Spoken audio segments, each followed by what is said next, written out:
Assalamualaikum warahmatullahi wabarakatuh. Sebelumnya izin memperkenalkan diri, nama saya Aditya Johansa, PM 221506139. Ini saya akan menjelaskan tentang konversi di mata kuliah Mobile Computing. Sini saya mengikuti MSI Bebas 7, Bangkit Akademi 2024, batch 2 di bagian path-nya Mobile Development. Jadi, dengan mata kuliah Mobile Computing sangat lurus dan searah. Oke, selanjutnya. Nah, di sini sudah tampak kalau semua course yang wajib saya kerjakan itu sudah 100%. Mulai pemrograman dengan Kotlin, belajar membuat aplikasi Android pemula, belajar fundamental aplikasi Android, belajar dasar AI, kemudian belajar penerapan machine learning untuk Android dan juga belajar penguasaan aplikasi Android intermediate, dan ada beberapa kelas-kelas yang tidak saya sebutkan karena memang kelas-kelas tersebut kelas-kelas yang opsional, seperti Android Export yang masih dalam tahap pengerjaan, dan juga beberapa kelas matrikulasi seperti mulai dasar pemrograman untuk menjadi software, pengembang software, pengenalan logika pemrograman, Logic 101, kemudian belajar dasar kita juga GitHub. Untuk yang kelas ekspor itu sedang saya kerjakan karena memang itu tidak masuk ke dalam sini. Tetapi saya sudah diberikan kelas tersebut karena sudah menyelesaikannya tepat waktu. Saya diberikan kelas khusus yaitu kelas Android Expert dan kelas UX, dan satu lagi kelas untuk Jetpack Compose yang tidak saya tampilkan. Oke. Selanjutnya, yang pertama itu adalah kelas yang pertama, yaitu memulai pemrograman dengan Kotlin. Di mana kelas ini sudah saya selesaikan penyelesaian 100%, di mana untuk modulnya seperti ini. Yang betul ada pendahuluannya, persiapan membangun dan menjalankan pemrograman Kotlin, Kotlin fundamental, control flow, kemudian Kotlin OOP, special class and collection, kemudian Kotlin pemrograman fungsional, Kotlin generics, kemudian berkenalan dengan coroutine, dan terakhir adalah penutup. Nah, nanti saya akan lebih terangkan. Dan di sini ada untuk memulai pemrograman dengan Kotlin. Saya sudah memiliki proyek akhir dengan bintang 5 atau bintang tertinggi pada proyek akhir bagian penutupnya. Mungkin di sini saya akan menampilkan untuk yang ini. Nah, ini untuk secara singkatnya ini adalah untuk yang kelas pada memulai pemrograman dengan Kotlin, di mana persiapan belajarnya ini saja pendahuluan itu isi dari bagaimana tentang Kotlin, kemudian persiapan membangun pembangunan Kotlin seperti instalasi-instalasi keperluan yang dipersiapkan, kemudian Kotlin fundamental yang berisi seperti tipe data, expression if, kemudian boolean dan segala semacamnya, function, dan pengenalan-pengenalan yang eh, fundamental gitu untuk memulai pemrograman dengan Kotlin. Kemudian control code seperti while, when, for loop, dan lain sebagainya. Dan untuk Kotlin OOP seperti kelas, eh, objek, overloading, inherit, abstract, interface, extension, nullable receiver, dan lain sebagainya. Untuk special class itu seperti data class, nested class, addon class, shield class, ada list, set, map, kemudian ada collection, ada sequence. Untuk Kotlin functional programming seperti Lambda itu yang sangat penting untuk mempelajari, dan beberapa function-function dari functional programming. Dan untuk Kotlin generics di sini, untuk bagian Kotlin generics mungkin saya akan lebih menjelaskannya nanti. Ini saya hanya melihatkan saja ya yang apa yang saya pelajari. Nah, kemudian di sini untuk rangkumannya, jadi intinya Kotlin itu mirip dengan Java, tetapi sesuatu yang sudah lebih dioptimalkan, banyak sekali yang dioptimalkan, tidak perlu lagi kode-kode yang terlalu banyak. Kita menggunakan Kotlin. Sini eh, misalnya control flow itu ada while, for loop seperti biasa. Kemudian juga ada data classes yang berisi bisa memiliki konstruktor yang otomatis, kemudian string equals output semuanya ada. Kemudian untuk bagian kontrol Kotlin functional programming juga yang penting itu adalah lambda expression, atau bisa disebut anonymous function atau function literal, ya. yang sering dipakai untuk melakukan pemrograman di sini. Dan ada beberapa hal ini untuk Kotlin OOP tadi di objek, kelas, atribut, metode, behavior atau apa. Ada primary constructor, secondary dan lain sebagainya. Dan di sini ada visibility modifier juga. Nah, ini Kotlin generic yang biasanya menggunakan simbol T atau tergantung biasanya boleh T atau semacam, tapi yang secara umum itu menggunakan T. Rutin bagaimana kita eh, mem- me- memanajemen thread, bagaimana cara kita meletakkan memori di bisa kita permainkan secara sinkronus ataupun asinkronus secara itu, secara yang menggunakan launch dan blocking, asynchronous juga, nah routine dispatcher seperti ini untuk yang pemrograman. Oke, kemudian selanjutnya, nah di sini proyek akhir saya bintang ini ya hanya sekedar pemrograman Kotlin. Selanjutnya saja, nah ini untuk membuat aplikasi Android pemula di sini. Nah, saya juga aplikasi Android sederhana saya sudah membuatnya, itu bintang 5 juga untuk yang terakhirnya. Dan mungkin akan saya tunjukkan secara singkat apa saja yang dipelajari. Eh, nah, di sini kami mulai dipelajari untuk pengenalan menggunakan Android Studio, bagaimana itu APK, kemudian bagaimana activity seperti activity A, activity B, activity C, bagaimana kita tahu kalau halaman-halaman dari aplikasi itu tersusun dari activity, kemudian ada intent, bagaimana proses perpindahan dari activity satu ke activity yang lain, kemudian view dan view group, bagaimana UI, bentuk-bentuk yang ada di dalam aplikasi itu ditampilkan seperti view, menggunakan view constraint view, bagaimana menggunakan linear layout, relative layout, dan lain sebagainya. Kemudian untuk styling dan juga bagaimana kita menerapkan tema secara generik di dalam satu kode project aplikasi, bagaimana cara kita menambahkan style seperti itu, bagaimana cara kita membuat style. Dan juga di sini ada recycler view yang digunakan untuk menampilkan eh,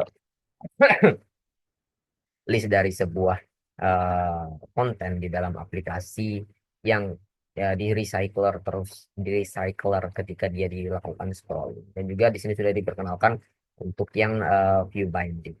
Nah, mungkin saya akan sedikit menyinggung untuk, nah di sini untuk GitHub-nya akan coba saya buka jika masih mampu. Oke, sabar sebentar, Om.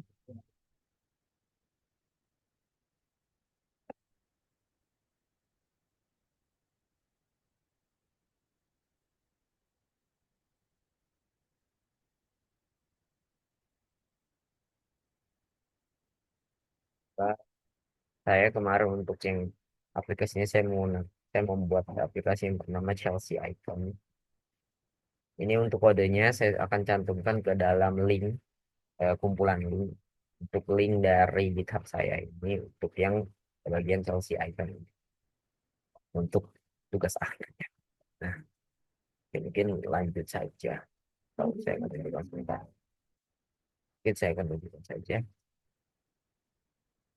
Tuh, kalau misalkan sinyalnya kuat, saya akan tunjukkan. Oke, nah ini. Ini kita lihat detail reviewnya. Nah, di sini saya mendapatkan bintang 5 dengan memenuhi semua kriteria wajib dan juga kriteria yang tidak wajib atau kriteria opsional. Dan sudah dibuild secara APK juga. Oke, lanjut saja. Nah, untuk fundamental Android ini saya juga sudah menyelesaikannya dan mendapatkan bintang 5 juga pada penyelesaian submission akhir ini. Submission akhir. Ada dua kali submission sebenarnya. Ada submission pertama dan juga submission kedua. Dan keduanya mendapatkan bintang 5. Tapi yang pertama saya tidak cantum. Nanti saya akan tunjukkan secara langsung saja. Nah, Ini untuk yang fundamental Android. Jadi intinya yang fundamental Android ini pembahasannya itu adalah membahas bagaimana fundamental dari aplikasi Android.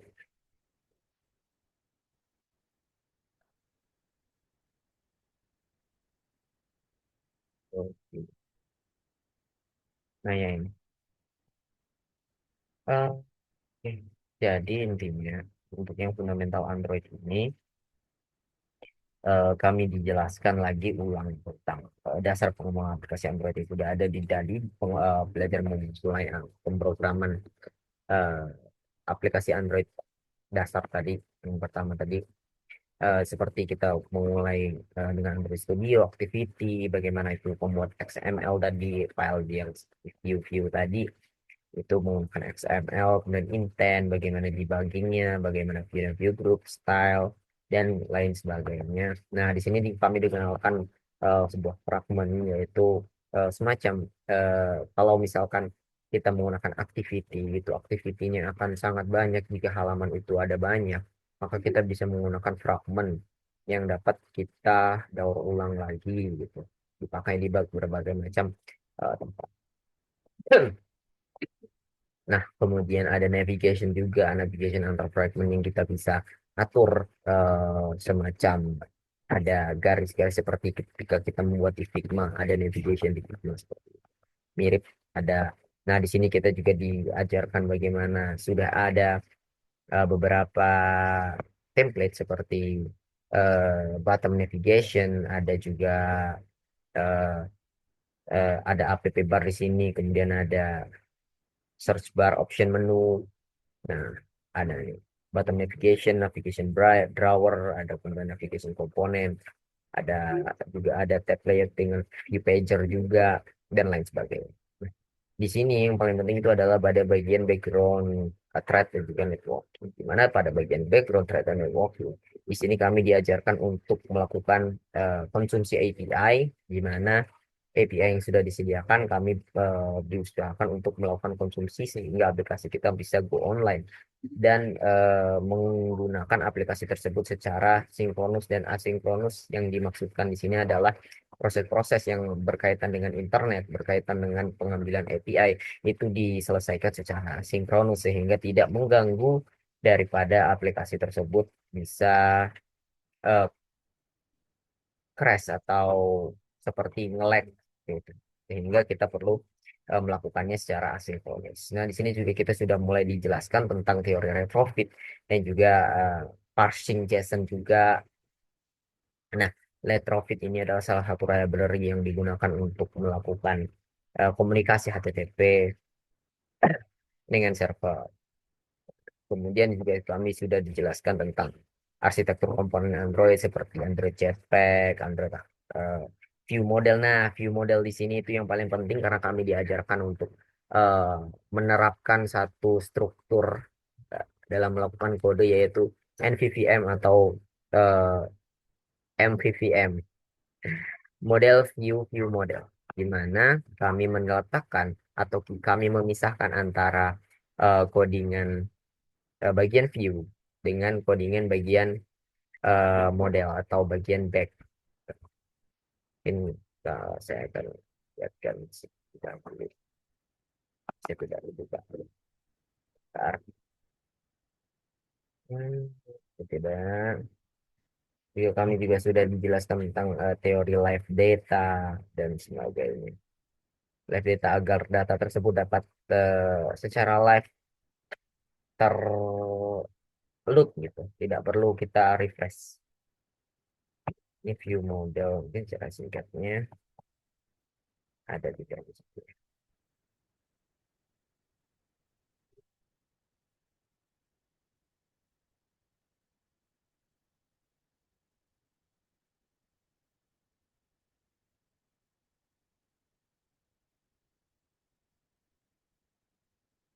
Nah, intinya view model itu kita memisahkan antara bagian kode yang berisi data dengan bagian kode yang menampilkan data tersebut atau bagian view sehingga urusan dari melakukan eh, pemrosesan data pada bagian kalau kita nyebutnya model itu adalah terpisah dengan yang pada bagian view sehingga tidak tercampur.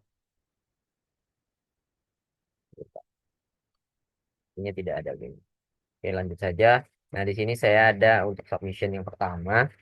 Saya di submission pertama juga kemarin mendapatkan bintang 5, tetapi tidak saya cantumkan memang ini terlalu lama.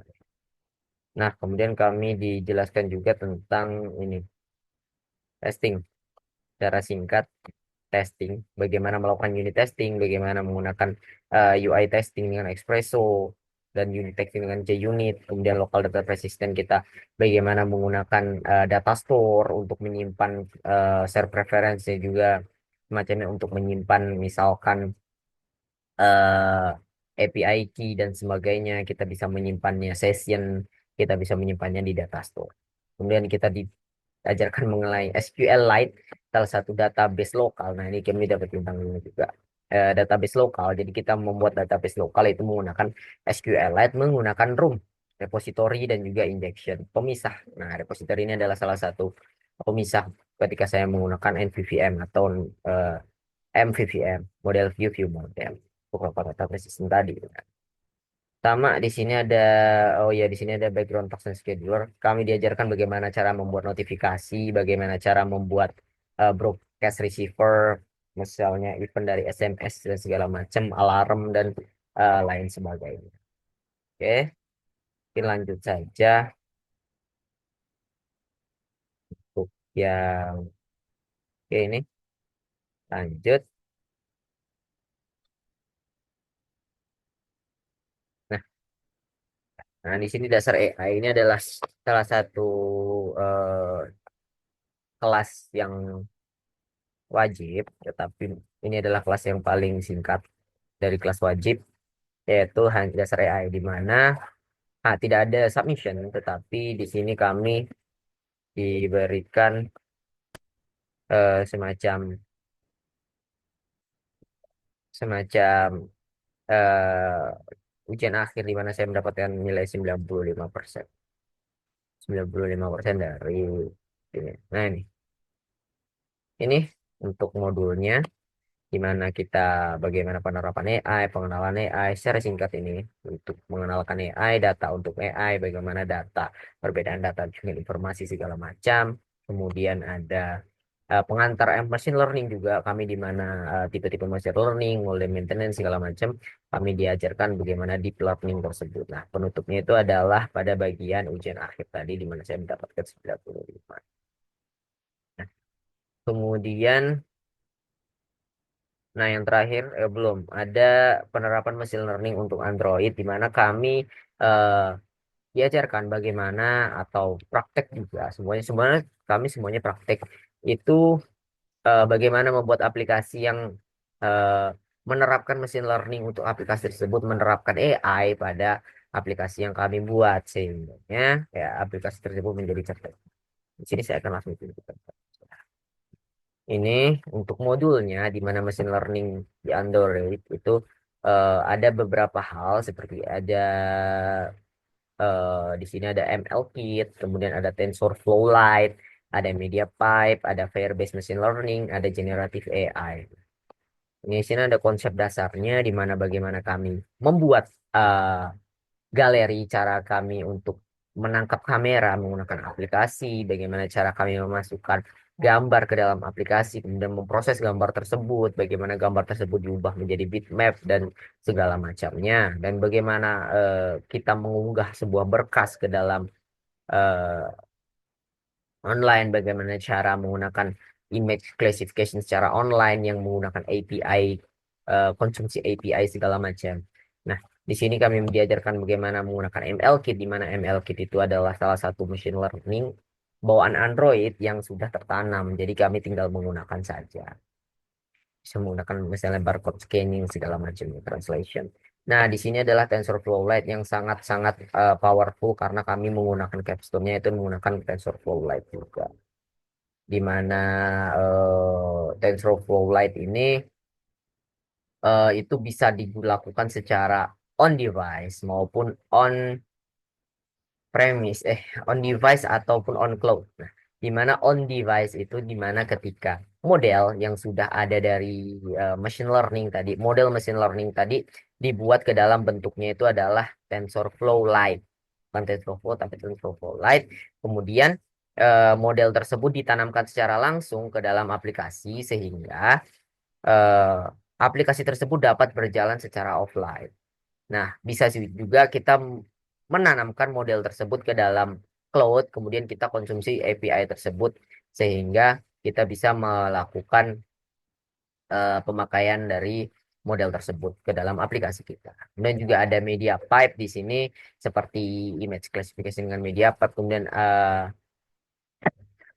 audio juga, kemudian text classification untuk sentiment analysis dan sebagainya. Dan untuk Firebase Machine Learning ini adalah salah satu tools yang sangat powerful di mana saya juga menggunakannya pada project Capstone saya di mana kita dapat menanamkan model kita ke dalam sebuah Firebase, penyimpanan Firebase yang namanya Firebase Machine Learning, di mana ketika kita akan mendapatkan beberapa macam kode dari Firebase Machine Learning tersebut yang dapat kita tanamkan ke dalam aplikasi kita sehingga ketika update model ya, ketika model tersebut terupdate dari itunya dari Firebase-nya, maka aplikasi kita akan secara otomatis mengunduh model terbaru tersebut. Sehingganya kita tidak perlu lagi mengubah model tersebut di dalam aplikasi yang notabene misalkan jika kita mempunyai aplikasi di Play Store, kita tidak perlu lagi melakukan update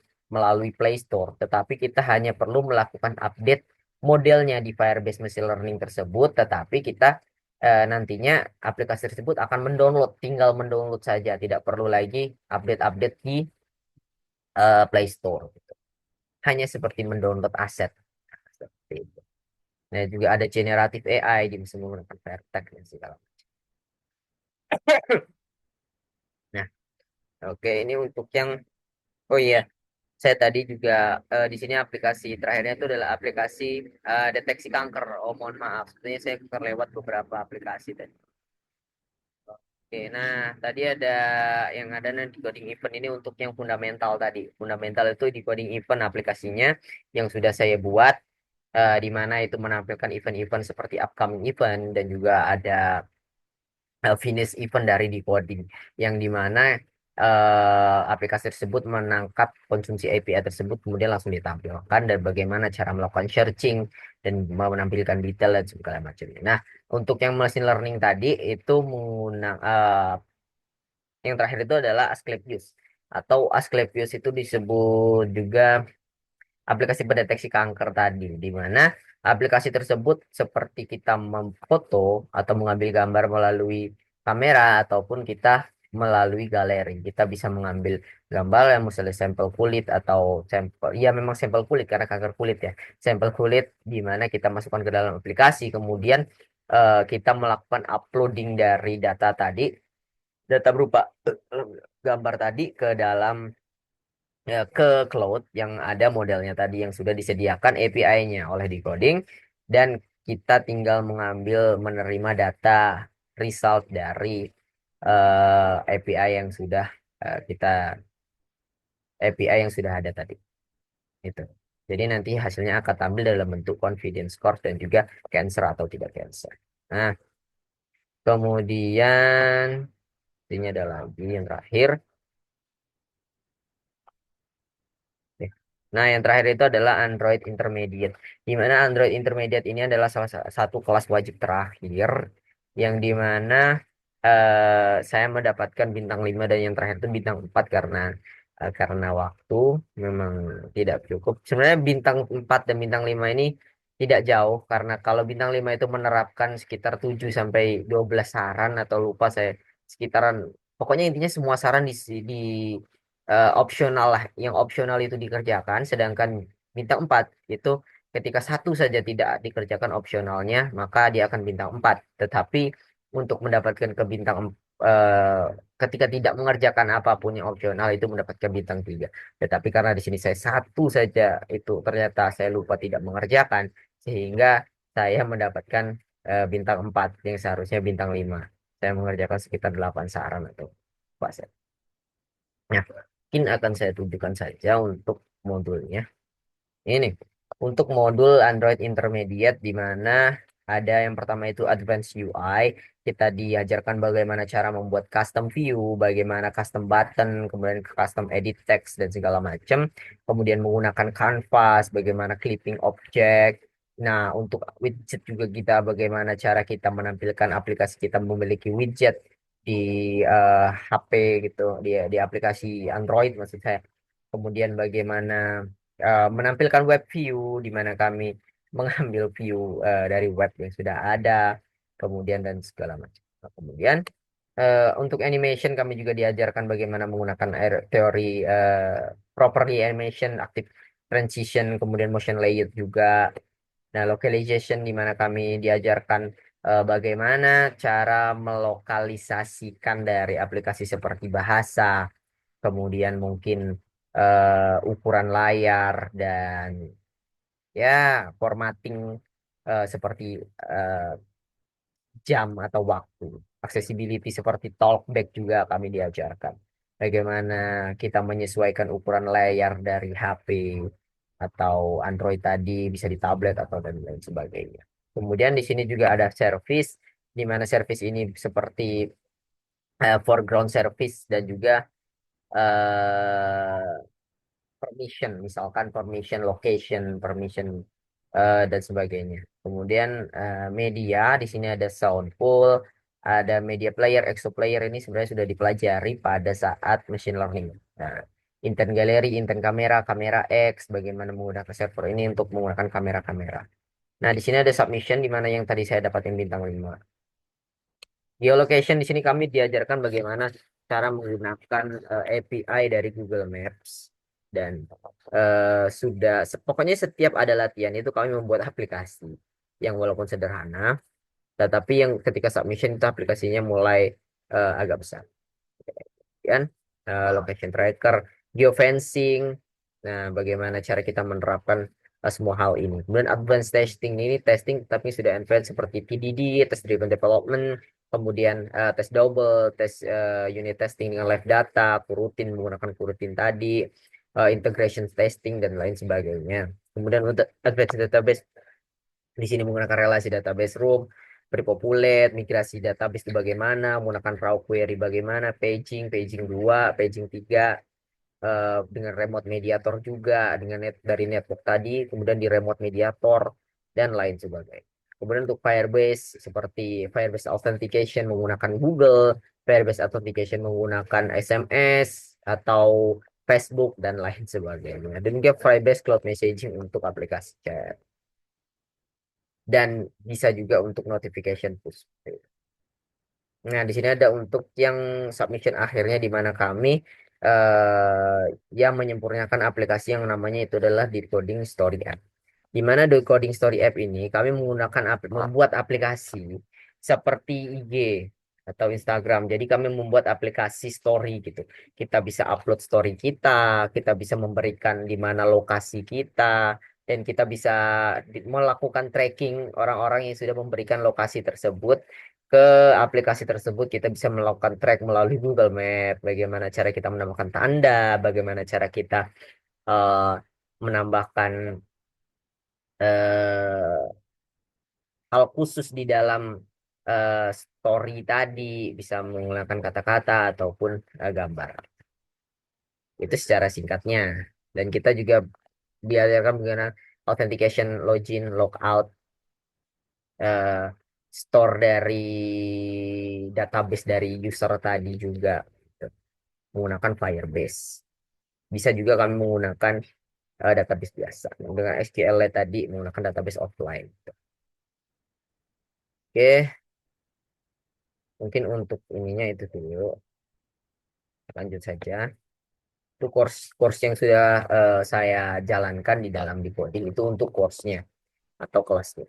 Nah, kemudian lanjutnya Nah, ini ada yang namanya ILT session. Di sini ILT session itu adalah pertemuan secara Zoom, secara tatap muka dengan mentor ataupun eh ya mentor lah, istilahnya mentor. Di mana kami eh, diajarkan selain kita menggunakan secara asinkronus tadi, yaitu menggunakan decoding, kami juga diajarkan secara langsung melalui Bangkit, di mana ada 7 ILT sebenarnya ada 7, tapi di sini saya tampilkan 3. Ada 7 ILT yang diselesaikan atau dijalankan di Bangkit ini untuk yang tech. Ada juga ILT yang soft skill. ILT soft skill itu hanya 6 di sini. Jadi total ILT itu ada 13, tetapi yang tech atau yang mobile di sini itu 7. Totalnya ada 7 dan saya sudah mengikutinya semua. Oke, nah masuk ke dalam capstone. Di sini saya akan secara singkat saja menjelaskan capstone saya. Jadi untuk implementasi dari mobile, kami menggunakan yang pertama itu ada Figma untuk desain dari tampilan aplikasinya. Kemudian ada Kotlin sebagai bahasa pemrograman utama. Kemudian Android Studio sebagai tools utama dari kami membuilding logic dari application-nya. Di mana ini adalah secara singkat bagaimana flow dari aplikasi ini, di mana kami menggunakan API server yang diproyeksikan oleh orang-orang dari tim cloud computing, yang dimana kami sebagai Android developer itu mengkonsumsi API authentication yang mereka berikan. Jadi kami membuat login dan logout untuk kita konsumsi API dari bagian server ini. Nah, kemudian dari machine learning memberikan kami TensorFlow Lite model, yang dimana dari saya itu saya masukkan secara on device di dalam Android apps, sehingga aplikasi saya dapat aplikasi kami itu dapat berjalan secara offline walaupun tidak ada internet, asal dia sudah login, dia bisa melakukan interaksi dengan machine learning tadi, bisa menggunakan aplikasi tersebut karena, oh sebentar, aplikasi saya itu adalah aplikasi yang bernama Maskop atau aplikasi pendeteksi jamur, di mana jamur tersebut kita bisa pisahkan antara yang beracun ataupun tidak beracun. Nah, model yang digunakan itu adalah model machine learning tadi, machine learning secara TensorFlow Lite, di mana TensorFlow Lite tersebut ditanamkan secara device di Android dan juga di Firebase, yang tadi Firebase Machine Learning, di mana kita bisa mendownload asetnya secara online ketika ada WiFi. Ketika tidak ada WiFi, kita akan menggunakannya secara offline. Tuh. Jadi ketika ada update model, kita tinggal masukkan saja ke Firebase, maka otomatis secara otomatis dia akan mendownload dari model terbaru di sini untuk menggantikan model lama yang sudah ada di device. Gitu. Ini untuk tampilannya secara singkatnya seperti ini. Di mana untuk ini tampilan welcome, kita bisa login dan juga sign up. Kita bisa sign up untuk nama-nama segala macam, data-data. Kemudian kita login, login di mana di sini kita masukkan email dan juga password. Kita bisa langsung masuk ke dalam home, di mana home itu adalah ensiklopedia dari mushroomnya. Kemudian kita masuk ke analyzer. Analyzer ini adalah ketika kita memilih apakah kita mau menangkap secara melalui kamera untuk ini fitur utamanya melalui kamera, ataupun kita pilih melalui galeri. Kemudian ketika sudah masuk akan seperti ini, dan ketika kita klik analyze dia akan muncul apakah edible atau poisonous. Ketika edible dia akan berwarna hijau seperti ini, ketika poisonous dia akan berwarna merah.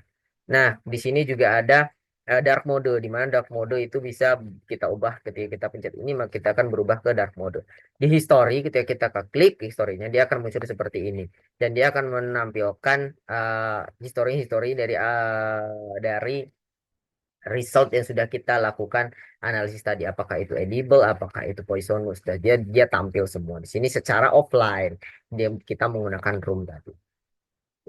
Nah, oke. Mungkin saya tunjukkan sedikit. Nah, jadi ini adalah certificate of completion saya. Saya sudah complete bangkit itu total tanggal 6 September sampai 31 Desember, tapi di sini sertifikatnya tanggal 10 Januari. Dan saya sudah lulus. Dan ini adalah salah satu kebanggaan saya, di mana capstone project saya itu meraih top 50 tim. Jadi total ada sekitar eh 200 sekian, saya lupa, 260 atau 200 sekian tim yang melakukan membuat produk track dari Capstone Project. Dan eh, Capstone Project saya itu adalah termasuk top 50 kalau tidak salah, sekitar nomor 20-an kemarin itu saya cek. Dan itu adalah yang membuat saya, atau enggak, yang kayaknya enggak ditunjukkan sih kemarin nomor berapa, atau pokoknya dia top 50, top 50 dari eh, Capstone Project tersebut. Dan itu mendapatkan salah satunya beberapa keuntungan untuk kami, seperti sertifikat ini sudah. Nah, di sini juga ada pada bagian transkrip. Nah, untuk transkripnya di sini saya full graduate, tidak partial graduate. Saya graduate secara full, di mana nilai saya rata A kecuali satu, yaitu pada bagian soft skill dan career development saya mendapatkan B. Karena untuk kriteria ke A-nya itu 85. Dan saya menjalankan 100% untuk semua mandatory meeting, dan 100% juga untuk semua meeting yang mandatory maupun non-mandatory saya hadirkan semua. Dan untuk nilai saya, semua yang berkaitan dengan teknologi, seperti mulai menggunakan Kotlin itu 9,8, dan 94,9, 1,5, dasar AI 91,5, 94,8 untuk machine learning, dan Capstone dan Final Project juga saya mendapatkan 94,2. Itu termasuk sangat tinggi. Oke.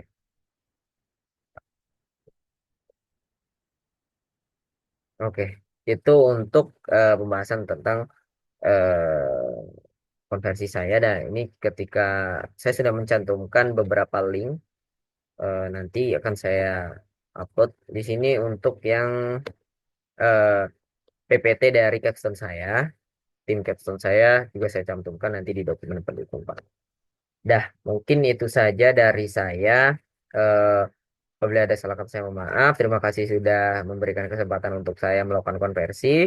Saya akhiri, saya akhiri Aditya Johansa. Saya undur diri. Assalamualaikum warahmatullahi wabarakatuh.